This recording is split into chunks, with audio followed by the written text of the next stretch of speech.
మేషరాశి వారికి ఈ ఉగాది పండగ దగ్గర నుంచి వారి యొక్క ఆదాయ వ్యయాలు ఎలా ఉంటున్నాయో ఈ వీడియోలో సవివరంగా సంపూర్ణంగా తెలుసుకుందాం. ఆదాయం 11, వ్యయం 5. అంటే ఒకవైపు ఏలనాటి శని ప్రారబ్ధ సంచార స్థితిలో ఉండగా అద్భుతమైనటువంటి ఆనందానికి, ఐశ్వర్యానికి, సంపాదనకు కొదవలేదు అని చెప్పి మనకు జ్యోతిర్విజ్ఞానం తెలియచేస్తుంది. కనుక ఈ జనవరి నుండే మీకు అలాంటి ఆదాయ వనరులు, బ్యాంకు లోన్లు, స్థిరాస్తులు, చరాస్తులు కూడబెట్టబోతున్నారు. అంటే మనం 11 రూపాయలు సంపాదిస్తే కేవలం 5 రూపాయలు ఖర్చు అవుతున్నాయి, 6 రూపాయలు మిగులుతున్నాయి.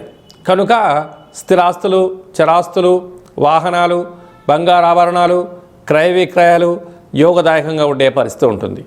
అలాగనే ఎదిగే కొద్దీ ఒదిగి ఉండాలని చెప్పి జ్యోతిర్విజ్ఞానం తెలియచేస్తుంది. రాజ్యపూజ్యం 2, అవమానం 4. కనుక దయచేసి అప్పులు ఇవ్వద్దు, అప్పులు కూడా తెచ్చుకోవద్దు. దీనివల్ల అప్పులు ఇచ్చి శత్రువులను మూట కట్టుకునే పరిస్థితి చాలా అధికంగా ఉంటుంది.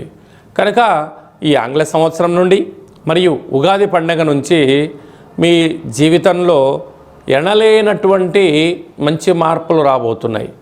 కారణం ఏమిటయ్యా అనగా ఆదాయము పుష్కలంగా ఉంది, ఖర్చును తగ్గించుకోవడం, సమయపాలన, వృత్తులలో, ఉద్యోగాలలో, వ్యాపారాల్లో ప్రమోషన్స్ రావడం, బ్యాంక్ లోన్లు సమయానికి అందడం, మీరు ఏదైతే పనులు చేస్తున్నారో వాటిలో అనంతమైన సంపద కలగడం, రుణ సమస్య, రోగ సమస్యలు తొలగిపోవడం జరుగుతుంది.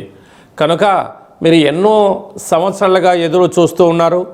ఇలాంటి కాల సమయంలో మంచి స్థిరాస్తులను, చరాస్తులను, వాహనాలను, షేర్లను, క్రయ విక్రయాలు యోగదాయకం.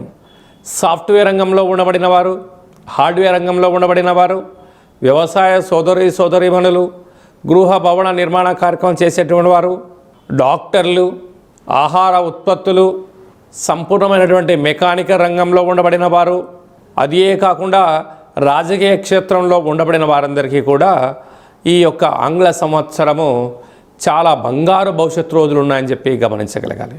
కనుక మనకు గురువారం రోజున జనవరి, గురువారం రోజునే మనకు ఉగాది పండుగ ప్రారంభం అవుతుంది. కనుక శ్రీ మేధా దక్షిణామూర్తి స్వామి యొక్క దర్శనము, ఛాయాచిత్రాన్ని రోజు దండం పెట్టుకోవడం వలన సకల శనిదోషం తొలగి, అంటే ఒకవైపు ఏలనాడు శని ఉండినను గురువు యొక్క ఆశీస్సుల వలన,